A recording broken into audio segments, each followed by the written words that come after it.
guys, it's Steven from Glitterville, where every day's a holiday. And today, it's Easter, here on HGTV's Handmade Holiday Series, where we're going to be making Easter bonnets. Okay, not Easter bonnets, but party hats, which is almost the same thing. And Dolly loves Easter, don't you? Now, I know, it always seems easy to make a cone that you turn into a hat. But actually, one of the trickiest things is figuring out how big a circle do you cut, what is the pattern, how do I get a party hat the size that I want it to be? There's a simple recipe. If you want a party hat that is 3 inches tall, you need a circle that is 6 inches. The circle will be twice the height of your finished product. So today, we're going to be making a 9-inch party hat. And to get started, you need to find something in your house that is 18 inches round. And in my case, I found a platter in the kitchen. And I traced it onto brown craft paper and onto a piece of brown cardboard. Once you've cut out your circle in craft paper, you need to fold it perfectly in half, like this. Then you also have it traced onto your cardboard, and this allows you to lay your paper onto it and then cast a center line down the middle. With scissors, I'm going to cut out the circle. So once you've cut the circle out, go ahead and cut straight down the middle. I'm going to show you a little trick that you can bend your cardboard flawlessly. A little bit of water and a paper towel. So you're just going to dip that in your water and lightly brush over all of your cardboard. Just dampen both sides. So once you've dampened both sides of your cardboard, you're going to pick it up and start to roll it together like this. And you can see that in one easy step, you've got a perfect cone. You want to secure the bottom with a staple. So that's the basis of our cone. If you decided to use poster board, you get a hat that looks like this. This one is our cardboard, which is much heavier, but we can also coat it with a coating called gesso, which is a white paint that has plaster in it. So it gives it a little more durability. Now that the hat is covered in gesso, I'm going to make marks to add stripes to it. And to do that, take your ruler and lay it on the front of your hat. With a pencil, I'm going to make one mark at each inch. Then, once you have that, move it around a little bit and add another mark. And we'll do this all the way around the hat. Once everything is marked, take your pencil and connect the dots until you have lines all the way around the hat. Now, it's ready to paint. I've decided I want my hat to be a metallic gold and pink. Here's a metallic that is just a basic paint, and when you put it on, you can see that it's very, very thin. Now, it does have some shine, but it's still very thin. The secret to that is to find a color that's a lot like an ochre, like this one. And I'm going to undercoat all of my gold stripes with the ochre paint, and then once it's dry, I'll go back and add the metallic over it. And you can see here is the ochre. Then take a coat of your metallic and put over it. And in this case, the gold stripes will remain paint and the pink stripes will be glittered. And once you've got all of your pink and gold stripes painted, don't forget to add a little bit of that metallic all the way around so it really shines.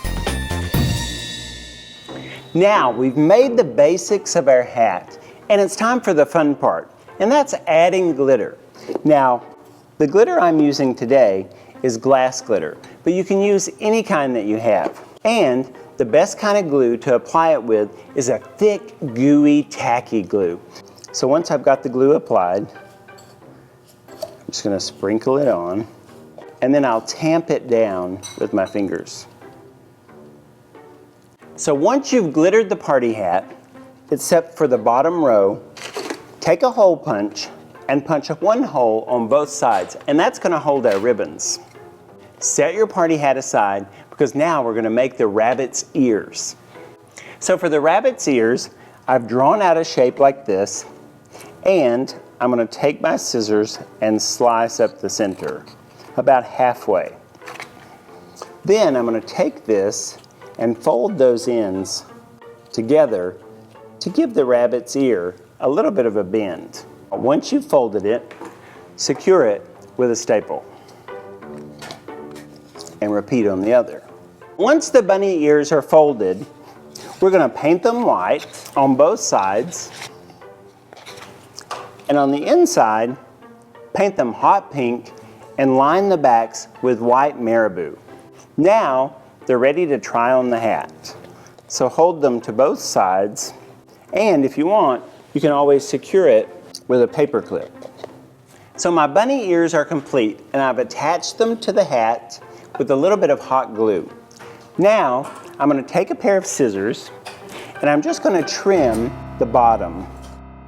The next thing is to figure out what are we putting around the edge. And my favorite craft supply for that is something we make called festooning. And that's simply crepe paper that's all ruched up like this. Now this particular one, I did on a sewing machine with a pleating foot, so it's very tight and uniform. But long before I ever did it with a sewing machine, I did it by hand, which is still my favorite way. To do that, you're going to need, and I'm using black thread so you can really see it in the demonstration. Take regular crepe paper like this, and you're going to layer up 4 layers of hot pink and 4 layers of light pink. So you have 8 layers of crepe paper. Then you're going to take your needle and you're going to put it in the center of the paper like this and pull it through. Then you're going to do an accordion stitch all the way through your paper.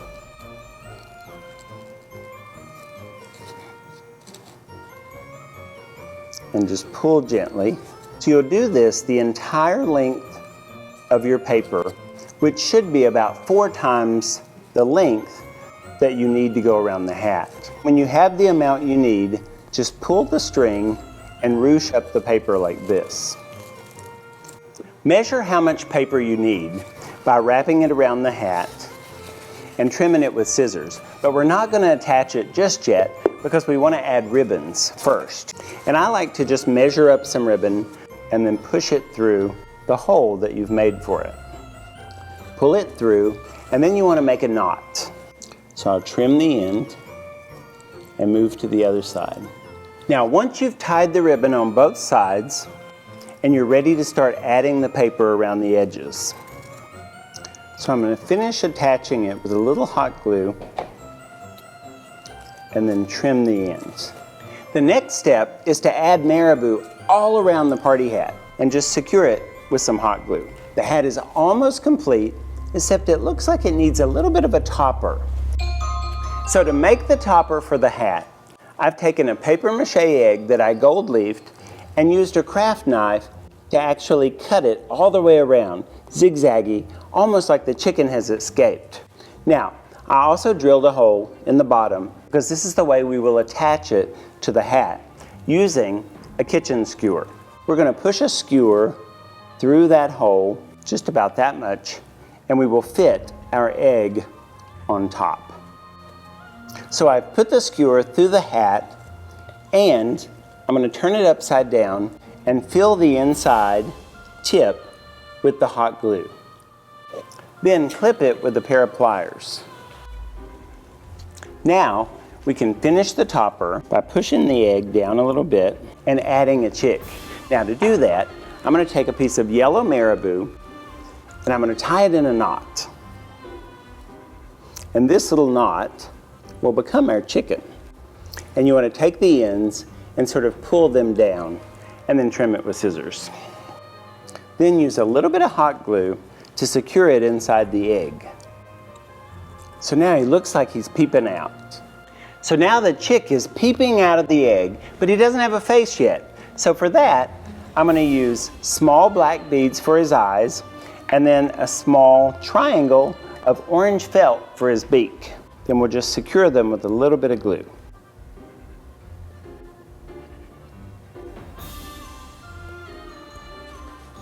She's ready for Easter. So, are you ready to make your very own bunny bonnet party hat? If so, let us know in the comments below. And if you like this video, give us a thumbs up and subscribe to Handmade. See you later.